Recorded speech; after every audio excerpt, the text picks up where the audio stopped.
L'État islamique a menacé d'infiltrer dans les vagues de migrants qui déferlent sur les côtes européennes des djihadistes parmi les innombrables demandeurs d'asile politique. Est-ce que c'est une menace qui vous semble réaliste et que pourriez-vous dire aux Français à ce sujet qui peuvent vraiment s'inquiéter de cette situation et de cette menace? Moi, je vais vous étonner. Je considère que tout ce qui émane de l'État islamique est commandité, est soigneusement étudié et ne sort pas d'un millimètre de ce qui a été voulu. Moi, je trouve que les élites régnantes ont besoin d'une menace pour devenir des héros. Ils ont besoin d'une déstabilisation. Ils ont besoin que l'inconnu infiltre des sociétés stables et immunisées depuis la Deuxième Guerre mondiale. Ils ont besoin d'un tout petit peu remuer ces sociétés par un danger. Et ce danger sert leur intérêt. Si vraiment on voudrait trouver une solution pour les réfugiés qui viennent d'autres continents, pourquoi ne pas créer des paradis dans leur propre pays? C'est même moins cher. Vous voyez, on peut créer des villages d'espoir, on peut créer des coopératives avec le même argent et même la moitié de l'argent qui est en train d'être dépensé, soit pour inhiber leur arrivée, soit pour les accueillir, soit pour les réinsérer. Ce sont des sommes faramineuses et ces gens-là arrivent dans une société de plus en plus tétanisée et qui a peur de leur présence. Et donc voilà, c'est un cycle vicieux, c'est un cercle vicieux.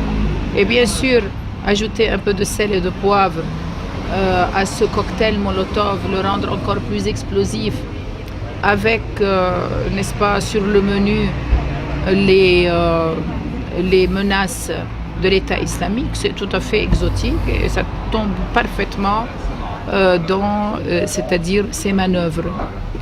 Je trouve que l'opinion publique devrait vraiment mûrir et ne plus s'attendre à des solutions toutes faites et ne jamais croire tels quels les slogans, surtout très humanitairement étiquetés, de la gente régnante. À ce sujet, et pour compléter ce que vous venez de dire, est-ce que vous avez un avis sur ces lois contre le terrorisme qui officiellement sont là pour nous protéger des dangers du terrorisme, mais qui tombent à pic pour en même temps priver les citoyens de toute une série de libertés et installer une sorte de Big Brother au sein de notre modèle de société? Oui, bien sûr, j'ai entendu beaucoup d'amis aux États-Unis se plaindre de l'immixtion injustifiée de leurs forces de sécurité dans leur vie privée pour un oui et pour un non. Et donc ici en France, j'ai su que ce Big Brother était même allé jusqu'à c'est-à-dire mettre aux écoutes le palais présidentiel. Si le chef de l'État n'échappe pas à ces mesures de surveillance illicites, que dire, n'est-ce pas, d'un simple citoyen? Je trouve qu'on se dirige vers un monde extrêmement surveillé, extrêmement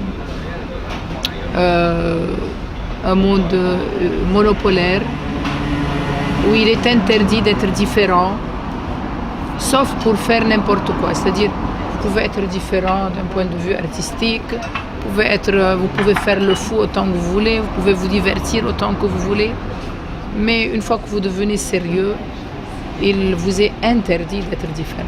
Voyez?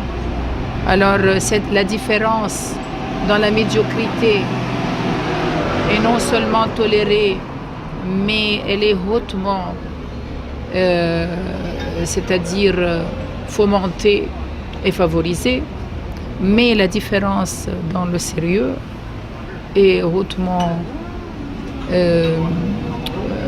soupçonnée d'être un danger, vous voyez. Et là, c'est une descente aux enfers. Nous perdons les valeurs. Nous avons peur de celui qui est bon. Nous avons peur de celui qui voit. Nous avons peur de celui qui sait lire. Nous avons peur du sage. Et peut-être nous avons peur du saint. Vous voyez. Alors, le genre de société qu'on est en train de préparer, surtout au niveau des jeunes pour l'avenir, est à la mesure de ces moyens de divertissement virtuels qui font que tout ce qui est demandé aux humains, tant qu'ils sont humains, de notre temps, c'est de se divertir et de laisser les grands tranquilles.